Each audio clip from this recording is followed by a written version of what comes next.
said, "We're not celebrating your birthday this year, it's too much." So I gave the cake to the lawyer.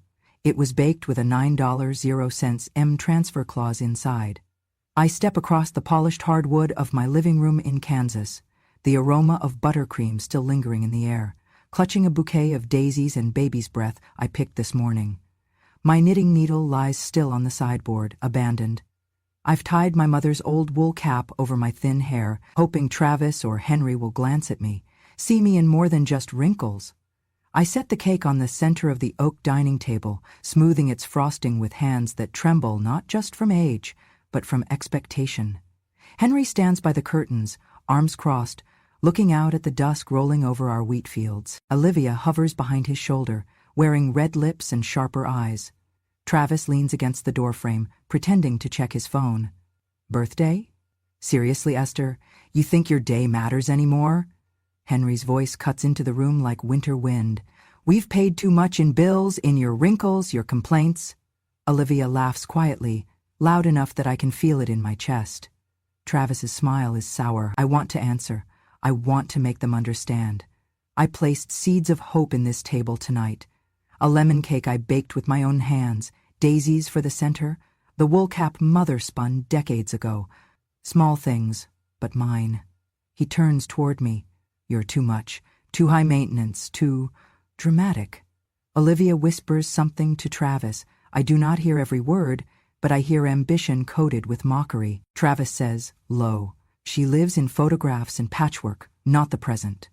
As guests arrive, the room follows its ritual: pleasantries, soft chairs, floral prints. I smile and shake hands. I offer cake. My cake. Olivia eyes it like it is an accusation. Henry clears his throat. I do not see a birthday. I see expense. A spectacle we need not partake in. His words are cold. Then he adds, "You were useful when your expectations stayed quiet. Now you embarrass us." My heart pounds, but I steady my voice. "I baked this cake for love." He sneers. "Love does not pay modern market rates. We do not need your nostalgia." At that moment, I open my handbag, take out my phone. I show a message. Olivia's name appears, then Travis's. Words between them. He wants me to help adjust will. If Esther loses her dignity in front of crowd, assets shift. A hush falls. No laughter. No music. If you feel justice deserved celebration, smash that hype button. Let us keep stories like this alive, echoing far, far away. Your support helps us bring understanding and love to those who deserve it. Thank you so much. Keep listening. I raise my eyes to meet Henry's. To Olivia's. Travis turns red. They cannot deny what they see. The betrayal they thought invisible now revealed. Henry's jaw tightens. Olivia's face flushes. Travis shifts his weight. I stand up, voice steady, though every breath burns. Yes, there are rumors, but they are not whispers. They are written, they are recorded, and they will be read. Even silence has teeth when fed with justice. I stand up, voice steady, though every breath burns. Yes, there are rumors, but they are not whispers. They are written, they are recorded, and they will be read. Silence stretches. The guests breathe. I stand behind the table, behind the cake, behind the daisies. Mother's cap perched on my head. In that silence, I feel something crack inside me. Fear, shame, but most of all, a spark of truth. Because tonight is not about forgetting. It is about being seen, and they are seeing me. I was never the woman they respected, only the woman they used. When I was 12, I left school to help my father pay off the land debt after the frost ruined our crops. I scrubbed floors, tended livestock, cooked for neighbors in exchange for coal and flour. My hands bled before they learned how to hold hope. I never asked for credit. I asked for dignity. When Henry was a baby, I stitched cloth diapers by hand, sometimes from feed sacks. When Travis broke his ankle climbing the barn roof, I carried him to the clinic myself. Ethan, my youngest, never once slept without a full belly because I always made sure there was soup on the stove, even if I skipped my own bowl. And Olivia? Years before she met Henry, she came to town broke, abandoned by her own family. I gave her work cleaning linen. I gave her a coat. I gave her bread from my oven and a blanket from my cedar chest. I never thought I'd be paying interest on that kindness and humiliation years later. They say I cling to the past. Maybe I do. I still use the lace napkins my mother embroidered. I still wear her wool cap every winter, even when Olivia says, "That thing looks like it came from a Depression-era costume bin." I keep my grandmother's china, even when Travis jokes, "One more crack and that plate's going to sue for retirement." I bake bread from scratch. I darn socks. I mend, I save, I stitch. Olivia calls it homestead nonsense. Henry calls it moldy tradition. Travis just cringes when his friends visit and ask why our house smells like cinnamon and mothballs. One night I overheard Henry say at a dinner party, "My mother acts like she's still art, but art doesn't pay bills." Travis laughed.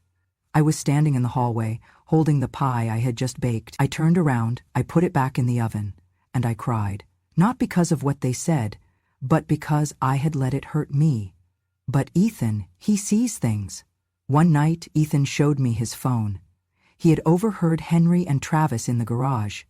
Henry was furious, said the investors didn't like my presence, said my rural image was hurting Olivia's chances to gain media interest for the family brand. That's what they called it now, a brand. And Travis? He had been texting Olivia long after midnight. Ethan saw the messages. If she breaks down in public, the will tilts. Henry's ready to name Olivia heir if Esther tanks her own legacy. Your mother doesn't even know what you're worth, but I do. I didn't ask how many times Travis had met Olivia behind Henry's back. I didn't want details. I wanted dignity, but I knew then they weren't just waiting for me to disappear. They were pushing. Ethan kept copies of the messages, just in case. And I, who had spent my entire life in sacrifice, was now being described as a liability. They didn't hate me because I was cruel. They hated me because I reminded them of their beginnings, because I didn't fit into their new image of sleek wealth, polished captions, and curated dinners. They wore silk ties and streamed influencer brunches. I wore my apron and prayed before meals. They didn't want my wisdom. They wanted my silence. But what they didn't realize was that silence, too, is a weapon, and I had been sharpening it my entire life. Years ago, when I still had strength in my hands and clarity in my mind, I sat down with my attorney, Miriam Caldwell, and wrote a will. Not the kind that waits politely at the end of a life, but one with rules, boundaries, protection. I had already seen how respect eroded when people thought your days were numbered. I had already seen the way Henry's voice sharpened when investors were present, how Olivia's smile stiffened whenever I wore anything older than a year, how Travis stared at my hands like they were tools from a past he'd rather forget. So I created something I called the birthday contract clause. It was simple. If on my 78th birthday my family failed to honor the occasion with either a formal celebration or displayed public contempt through insult, neglect, or shaming, then a triggered clause would reallocate my $9 million, 0 cents, in assets to either a philanthropic trust I designated or to a neutral legal party who would carry out my wishes, excluding all direct descendants except Ethan. I had it notarized, signed by 2 witnesses. One of them was Ethan. The other was Travis. At the time he was young, idealistic, and still spoke to me with something that resembled love. I placed 1 copy with Miriam, 1 with Ethan in a sealed envelope, and 1 in the cedar box under my bed. I told no one about the clause except for Ethan, and even then, only in broad strokes. Years passed, and with every insult, every moment Henry looked through me instead of at me, I grew more certain I had done the right thing. The clause was watertight. It was built into the will, coded in legal terms, but plain as day to anyone who read it fully. If my birthday was ignored or tarnished in spirit or deed, the clause would activate. But I did not sit idly. I planned. 2 weeks before my 78th birthday, I baked 2 cakes. One was for the party, should they decide to honor it, a simple vanilla sponge with lemon zest, my mother's recipe. The other was for Miriam, my lawyer. Inside, wrapped in wax paper, I placed a certified letter that referenced the birthday clause, the conditions that would qualify as violation, and the attached supporting documents. A flash drive with screenshots of texts between Olivia and Travis discussing their intentions, images of their private meetings at cafes and hotel lobbies, taken by a friend of Ethan's who worked in property maintenance, and an audio file of Henry discouraging Travis from supporting me at the upcoming party. "She's tired, Travis," Henry's voice said on the recording. "Let her fade. If we cut ties gracefully, the public won't notice.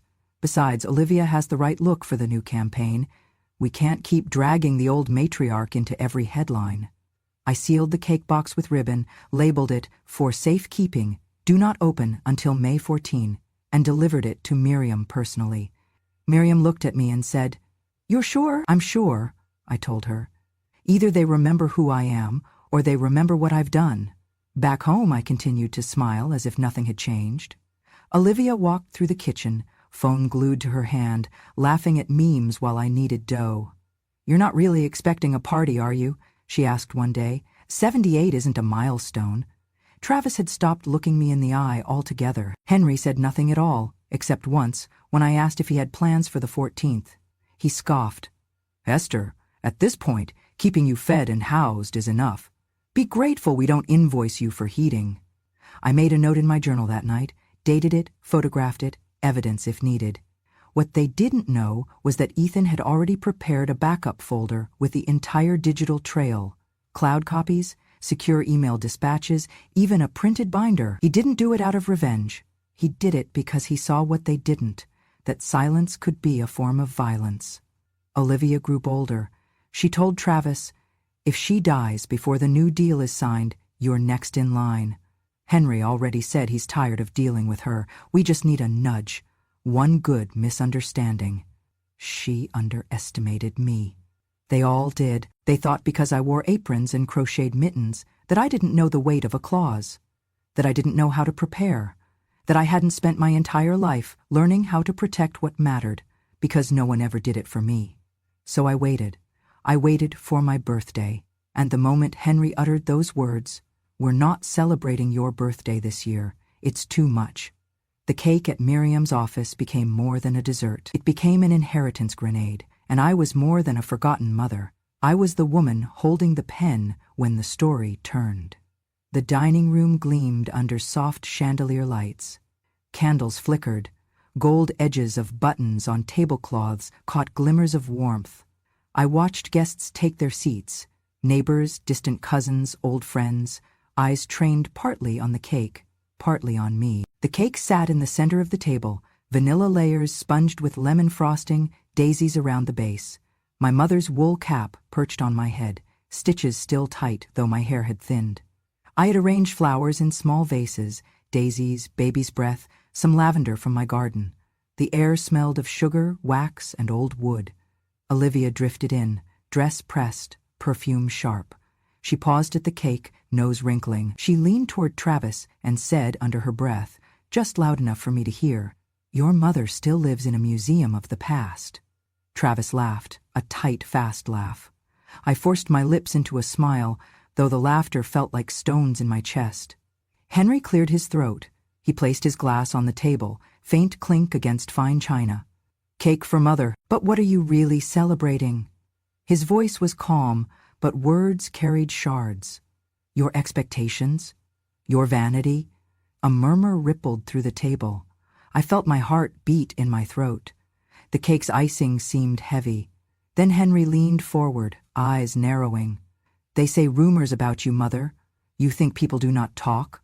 Maybe if you had been faithful." His tone was accusation, soft but poisonous. Something shifted. Ethan, who had sat quietly, his face pale, stood up so abruptly chairs scraped across floor. "I did not expect this. I saw messages last night between Mom, Olivia, and Travis," Ethan said, voice steady, though his hands shook slightly. "I have evidence." He held his phone. On screen were screenshots, Olivia writing, "He will move the will if Mother causes scandal." Travis replying, "Yes, let's do this quietly." Another image, Olivia and Travis meeting in the parking lot after dusk. Then audio, Henry saying, "If she loses public grace, the assets tilt toward Olivia." Olivia's hand flew to her mouth. Travis looked away. Henry's eyes flicked between them and Ethan. Guests gasped. Some looked down at dessert forks. Others leaned forward, curiosity sharpened. I stood, cake forgotten for a heartbeat. I lifted my voice. You used your son's name to build betrayal. You plotted with Olivia to steal what I protected. My words echoed. Olivia's cheeks burned. Travis swallowed. Henry rose, a tremor in his collar. This is preposterous, he said, voice tight. Fabricated messages. You twist conversations. He reached toward Ethan. Give me the phone. Ethan held it back. Do not touch that, he said. These are real. His eyes met mine. Fierce. Loyal. I felt gratitude reach me. Guests were silent now, some rising, some whispering. The laughter had died. Olivia's voice came, shaken. You, how could you? Those images. She trailed off, unsure. Travis stuttered. Mom, This is insane. He hung his head. I let them see me break for half a moment. My eyes glistened with tears I could not hide. But then I steadied, pulled my shoulders back. Tonight is not for show, I said. Tonight is for truth. Henry's face drained. Olivia's lips parted, no words. Travis remained mute. I looked at every guest. These were people who had invited silence, tolerated the injustice. I had invited them tonight to witness betrayal and proof. In that moment the candles seemed too bright, every shadow too long. The cake glowed like a spotlight on deceit. My voice softened, but every word was heavy. You thought I lived in your memories. You thought tradition was weakness. But tradition is witness. The room held its breath. Outro 2 arrived when I held up the Fatu. The screen of Ethan's phone lit up, showing Olivia and Travis in hotel corridor, whispering. Henry's voice, faint in the recording, declaring the will could be revised. The guests gasped. Olivia covered her face. Travis looked like he wished the floor would open. Henry's silence was thunderous. No one spoke. Someone dropped a wine glass. The sound shattered the hush. I felt tears trailing down, but I stood upright, dignity unbroken. You built a future on my back, I said. You thought I would crumble quietly. But I kept seeds in pocket and proof in hand. Henry finally looked at me. Olivia turned away. Travis's eyes glistened with regret or fear, I could not tell. I turned, lifted a slice of cake with steady hand, set it back without cutting. The guests looked at me, then at Henry, then at Olivia. The cake remained whole. Tonight candles burn more than cake. Tonight truths rise. I stand on shaking legs as Miriam Caldwell, my lawyer, enters the dining room, carrying the second cake, sealed, ribboned, heavy with meaning. The guests quiet, forks paused in midair. Henry narrows his eyes. Olivia holds her breath. Travis shifts anxiously, unable to meet anyone's gaze. Miriam sets the cake before us. She looks at Henry, then Olivia. She looks at me. Mrs. Carter, shall I proceed? I nod. She cuts into the frosting, revealing wax-wrapped paper inside. The room gasps when she pulls out a document, the original will from years back, notarized. The clause is there, the birthday contract clause, spelled out in legal text.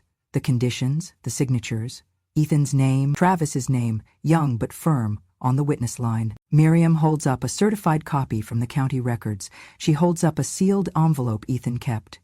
Screenshots of Olivia and Travis plotting quietly in text messages. Photographs of late-night meetings. Audio recording of Henry's voice, telling Travis, "If Mother becomes inconvenient, you must stand by me. We must protect our image." Olivia takes a step back. Travis's face, once smug, drops. Henry swallows. Henry? Olivia? Miriam's voice echoes. These are not fabrications. These are legal documents, witnessed, delivered, certified. Olivia tries to speak, tongue heavy. This is ridiculous. That will is old. Laws change. Mom is not in her right mind. Henry adds, Ethan coerced us into those signatures years ago. It is not binding now. Ethan rises, calm but determined. I signed nothing under duress. I kept copies. I brought these messages because I knew you would try to shame her, erase her. My heart hammers. I feel Ethan's hand on my wrist under the table. Miriam nods. The law in this state recognizes properly witnessed wills and amendments. That clause was added legally. The additional evidence confirms the clause's conditions have been met. Tonight's insults, the refusal to celebrate, the public degradation, the clause is now enforceable. Olivia's lips tremble. Travis looks away, mouth open but no sound. Henry tries to smile, but his smile is brittle. I draw a breath. You once told me tradition was weakness, lived in my aprons and quilts was shame. But tradition had witness, and witness is truth. Then Miriam cues the audio. Henry's voice, faint but undeniable, says, "If your mother is accused, then the will move in Olivia's favor, with Travis under her shadow." Henry freezes. Olivia pales. The room is silent but for the recording's echo. Guests lean forward. Someone gasps. Wine glasses clink nervously. Travis's chin trembles. Olivia's eyes glisten. My legs, though sore, feel rooted.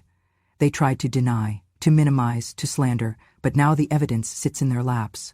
Miriam turns to the witnesses, Ethan and a neighbor who saw Travis meeting Olivia in secret. They affirm what is on the screens. Olivia's voice cracks. "This is betrayal. It is unfair." I step forward. I do not cry. I do not plead. I simply say, "Unfair is not a rewrite. Tonight I reclaim what is mine." The guests watch Henry's face, pale and contort. Olivia glances at Travis, whose eyes avoid everyone. I feel a release of all those years of being silenced, and I smile, for the first time tonight, knowing the truth will not be buried. I arrived at the courthouse early, cane tapping against the marble steps, reporters clustered, cameras glinted, microphones poised. I wore my wool cap, grandmother's scarf draped across my shoulders. The air smelled of polished wood and anxious breath. Ethan walked beside me. Travis and Olivia entered behind, faces pale but composed. Henry, tall, stiff, his jaw set as if braced for a blow. When the judge entered, the room rose. I sat, palms flat on my lap, heart heavy with memory but with purpose. My lawyer, Miriam, stood and addressed the court. This case is about betrayal, tradition, and legally binding promise, evidence. The old will with the birthday contract clause, notarized. The letter sealed in the cake. Screenshots of messages, photographs, neighbor testimony, Ethan's confirmation, and the secret audio tape. Miriam placed the cake box on the table. She showed the preserved documents. Olivia's whispering stopped. Travis looked away. Henry's face betrayed a flicker of shame. Olivia's lawyer rose. He argued, "This clause is outdated. Mrs. Carter is elderly. There is reason to believe her mind has clouded, that these actions are misinterpretations. The messages were taken out of context. The photographs are inconclusive." He attempted to cast doubt. Henry sat rigid, eyes flicking to me, hoping I'd crumble. Travis diverted his gaze to his shoes. Miriam countered, "Mrs. Carter has been lucid. Medical records confirm her clarity. This clause was lawfully executed, witnessed. Ethan is here, he'd verified everything. A then-young Travis signed as witness. The evidence is consistent." The neighbor witness came next. Mrs. Lawson from next door. She leaned forward in the stand. "I overheard Mr. Wallace, Henry, telling Travis, 'If she causes scandal, you know what will happen to the will.' It was months ago in their garden." Henry's voice raised. Travis was quiet. Olivia was present. She paused, eyes fixed on Henry. "It sounded like plotting," Ethan testified, calm but firm. "I saved the texts. I saw their meetings. My mother didn't plan revenge, she planned protection. I feared this day. I feared her being erased. I kept copies, and I come here to stand for truth." The courtroom grew heavy. Whispers echoed. Henry's attorney tried to object. "Hearsay! Tampering!" But Miriam had anticipated. She introduced certified backups, independent timestamps, copies on cloud, all with metadata. The judge reviewed them with furrowed brow. Then came Chautreau 4. The judge brought down his gavel. His voice rose, clear. "In the matter of Esther June Wallace versus Henry Wallace and Olivia Kane, this court finds that the birthday contract clause is valid, enforceable, and fully activated by the actions of the defendants. The plaintiff, Mrs. Esther June Wallace, is declared the lawful owner of all property designated under the $9 million 0 cents clause. Any contrary wills or revisions are void insofar as they violate that clause. Defendants Henry Wallace and Olivia Kane are ordered to reimburse legal costs, pay emotional distress damages, and are permanently restricted from entering within 50 yards of Mrs. Wallace's residence or interacting with her personally or through third parties, pending further notice." Travis Wallace is disinherited from any claim to the estate under the current will, due to complicity in violation of the clause. The gavel struck. Silence swallowed the room. Olivia gasped, her hands trembling. Henry sank into his chair, shoulders collapsing. Travis's face went pale. For a moment he looked at me with something like regret, then shame. The reporters clicked away. The gallery, filled with neighbors and familiar faces, exhaled in unison. Tears welled in my eyes. I blinked them back. I had fought too long for presence, for dignity, for truth. I felt Ethan's hand press mine. I rose from my seat, cane in hand. "Thank you, Your Honor," I said. My voice cracked but held. Not for revenge, for recognition. Henry turned toward me. Olivia tried to speak. Travis attempted a step forward. But I held up my hand. I did not want apologies. I needed no explanations. The law had spoken. The world had seen. Outside, reporters flocked. Cameras flashed. Some neighbors cried softly. Others nodded in respect. I stood on the courthouse steps, the sun pale but warming. Henry glanced back once. Olivia followed. Travis remained at the side, his gaze fixed on the ground, and in that moment, I felt not triumph alone, but relief. I felt justice sewn tight, tradition respected, betrayal exposed. I folded the court papers in my coat pocket. I walked down those steps with Ethan beside me, face lifted. The wind whisked my wool cap. My wrinkles cast in late afternoon light looked strong, like carved stone. They had tried to erase me, but they revealed themselves instead. I stood before the small stage beneath the oak tree at sunrise, the dew still clinging to its roots. When I founded the Birthday Contract Foundation, $9 million stretched out before us, not for revenge, but for repair. For those who, like me, had been dismissed, erased, or silenced. Ethan stood at my side, steady in polished shoes though his heart trembled. He was to be co-director, overseeing funds, programs, and values. Olivia and Henry, present in the crowd only as witnesses, stood apart, stiff, their faces drawn.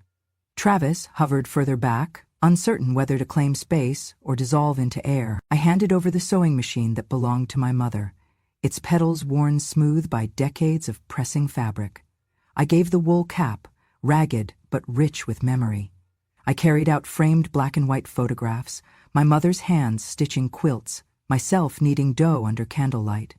These went to the local museum, displayed in a small hall called Hands of Heritage. I kept one small thimble, my mother's thimble, to present to the first student in our workshop who proved kindness and respect, not just skill. We opened grants for elder women abandoned by family, for those whose inheritance claims were denied or ignored, for women publicly humiliated and unseen. Birthday grants, we called them, a small sum to celebrate someone's existence, to say you are seen. The foundation would also fund workshops teaching traditional crafts, quilting, seed saving, baking, things Olivia once mocked as pass alone. We offered scholarships to students who want to preserve memory, oral histories, archival work, recordings of stories. The local papers had reported the trial. The videos, the texts, the clause, all had gone viral in the little town and beyond. Olivia lost contracts, sponsors dropped her name. Henry's investors began whispering. Travis tried to call me that night. "Mom, I'm sorry," but I had no interest in sorry songs. I wanted action. I wanted change. On the day of our ribbon cutting, the garden had been transformed. Raised flower beds, roses, lavender, wild mint, lined the path. A pavilion stood where I once swept wet leaves for guests. Under that roof, chairs were set for workshop participants. The museum display glowed behind glass, where the sewing machine stood. The wool cap was pinned beside it. A banner reading, "Legacy is not a sentiment. It is soil and stitch." Guests came. Elder women with bent backs, young girls in work jeans, neighbors who once turned away. Volunteer hands helped set tables with vintage china. Plates I had once prepared meals on. The mayor came, clattering with his chain of office. Reporters shoved microphones forward. Cameras flashed. I stood at the podium. Ethan handed me a glass of water. My hands shook slightly, but the voice came level. "Today we plant what was nearly uprooted. Today we reclaim not only this land, but dignity. Not only memories, but power." The crowd applauded. A few cried. Henry and Olivia stood to the side, their distance visible in posture. Henry's mouth twisted, Olivia's eyes downcast. Travis stood a little closer, his face etched with guilt. After my speech, the mayor presented me with a plaque, City Recognition, for tireless service to memory, community, and truth. I accepted, knotting the ribbon on its back. Ethan joined me. I passed him the small thimble, placing it in his hand. For the first student of the foundation, I said, carry this forward. Travis stepped forward, voice soft. Mom, but... I raised a hand. I did not want the apology. I did not want the show. I only wanted the truth remembered and the work continued. The crowd lined the garden path, children scattering petals, elders sharing quilted blankets under the pavilion. The museum doors opened, people clustered inside to view the exhibits, my mother's sewing, the photographs, the wool cap, the garden plan. Reporters whispered, "This is beautiful." Others nodded in appreciation. Some said, "She deserved this." Things broke open in small ways. A woman who had been silenced at home cried openly. A young girl asked to join the workshop. Ethan smiled across the crowd. Olivia tried to slip away quietly afterward, leaving behind whispers. Henry's car was already idling. Travis followed them, but stayed long enough to watch the work, the garden, the children, the love. He looked at me once. I nodded. When the sun dipped low, the garden bathed in gold, I stood alone on the path, fingerprints on the flowers, soil under my fingernails. The plaque hung on the pavilion, letters shining. Esther June Wallace, Keeper of Heritage. The sewing machine glinted by lamplight, the wool cap lay folded by its side. I breathed deep. I felt peace fill the hollow spaces that insults had made. I had baked justice with my memories, sown strength with my silence, and planted this work as proof that dignity does not decay with age. They never believed I could reclaim more than crumbs, but here, among the bloom and laughter, crumbs lay, turned into harvest. And as people departed under dusk, I walked with Ethan, cane in hand, shoulders straight. The garden whispered with footfalls, children's voices echoing, quilts fluttering. The legacy was alive. I arrived at the garden pavilion just as the sun was dipping low, golden light folding over the paths. Reporters stood with microphones, cameras poised, neighbors, elders, young faces, some I had known all my life, some I had never met. The voices quieted when the young journalist Ella Grant spoke. "Ms. Wallace," she began gently, "do you want Henry to apologize to you?" I held her gaze. My hands rested on my cane, steady. "I do not want false apologies. I want truth. I want respect." Ella's pen paused. She looked at me, then asked, "Your name on legal papers now, how does it feel to be seen in that way?" I smiled, a light lifting in my chest. My name has waited in shadows. Having it in ink, in law, it's not vindication, it's light. It is the proof that I existed and that I mattered. "Finally, what will you do next?" she asked. I lifted my chin against the evening breeze. "I will keep building. The work does not end with a verdict." I stepped from the small stage. Miriam Caldwell, my attorney, joined me. In her hands was a sealed document, my new trust, the final will that no clause could override. I opened it. I spoke the words I had prepared, clear and calm. "I hereby bequeath everything I own, property, savings, heirlooms, to the Birthday Contract Foundation. All assets formerly in my name are now in service to those who were forgotten. The elderly, the betrayed, those denied their inheritance, the silenced. I gift my mother's sewing machine, the wool cap she wore, the photographs of our lives, for our local museum. I reserve one small token, my mother's thimble, which will go to the first worthy student of this foundation." I looked at Ethan. "You are to be its steward, not inheritor in the old sense, but the guardian of its future." A hush fell, then applause, gentle, then stronger, warm. The twilight gathered around us. Lanterns glowed beneath branches of oak. The plaque behind the pavilion reflected rimmed light. Esther June Wallace, Keeper of Heritage. Children's laughter drifted. Elders nodded. Photographers snapped. Far off, I saw Henry and Olivia standing apart, silhouettes in the fading light. Travis hovered at their side, but did not approach. Ethan remained by me, hand over my wrist. I raised my voice one final time. soft but unshakable. You said my birthday was too much, but your betrayal was more than enough. I baked justice, not just cake. The crowd quieted, then broke into applause. Some tears, some smiles. I held the thimble in my palm. Its metal was cool. Light glinted off its worn edges. I felt peace. As dusk deepened, I looked at the sewing machine, the wool cap, the photographs. They were no longer relics. They were statements, symbols, witnesses. Children ran on the lawn behind us, picking petals. Elders sat under the oak tree, hands gnarled, faces lined with pride in their eyes. Lanterns swayed in the gentle wind. The trust had been established. The community had gathered. My name was there, my story was carved. I stood quietly among them, letting the closing light wash over me. I felt at home, and in the fading gold of sunset, I whispered to no one, to everyone. I was never only the cake, I was the recipe. I returned to the oak tree garden. Alone at dawn, a few weeks after the ribbon cutting. The air is crisp, mist leaning low over the beds of lavender and young rose bushes. The dew still clings to leaves, the petals curved as though in prayer. I carry tea in my hand, the mug warm against my palm. Ethan walks behind, silent companion. The foundation's sign glows softly in the early light. Birthday Contract Foundation.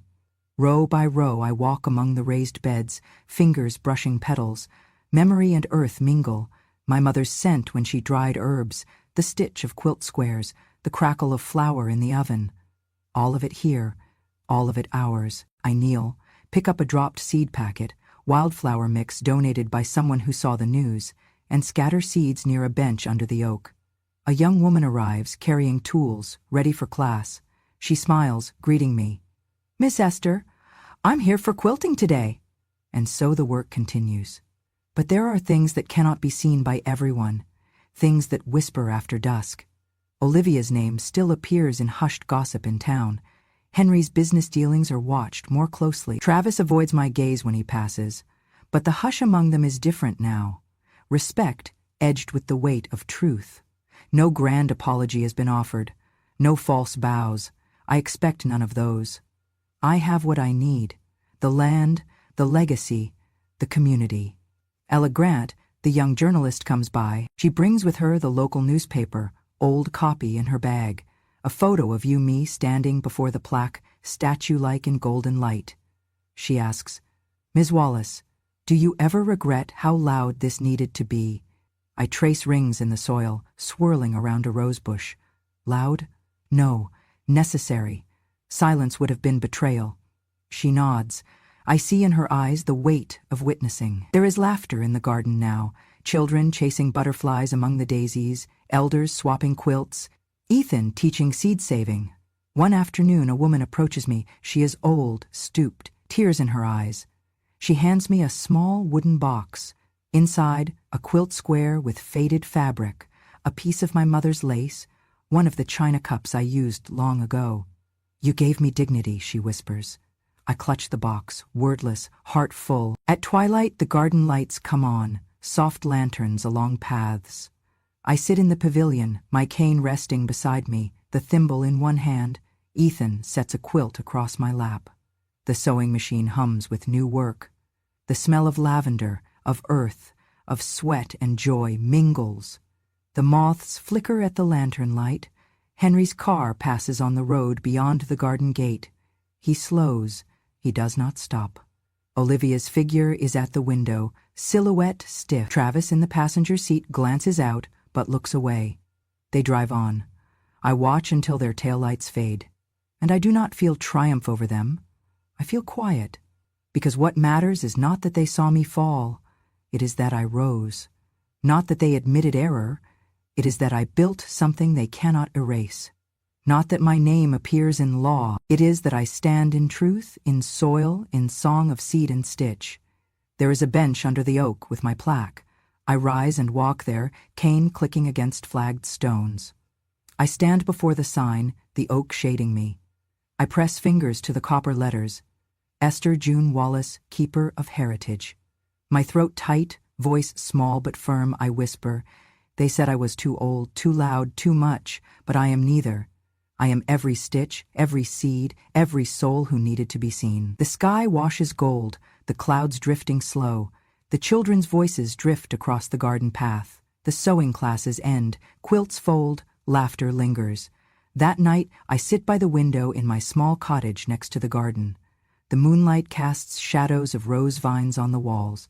I cradle the thimble. The sewing machine hums in the distance. In my journal I write, no more hiding, no more borrowed prayers. I belong here, in legacy, in story, in earth. The rest is grace. I close the journal. I blow out the candle. Outside crickets sing, the trees whisper. I drift into sleep, knowing that tomorrow and all tomorrows I will rise again. Because justice is not just a verdict. It is the quiet glow in early light. The seed planted long ago, now flowering. And so my story does not end with applause. It ends with dawn. If this story moved you, if it made you think of someone who deserves more than silence, more than being dismissed, then don't let it end here. Subscribe to Grandma True Stories for more tales of resilience, truth, and justice, told from voices too often ignored. Every click, every share helps honor stories like Esther's and ensures the next generation learns what dignity truly means. Hit that subscribe button, turn on notifications, and help us keep these stories alive, echoing across hearts and homes far and wide, because every grandmother has a story. And it's time the world heard them.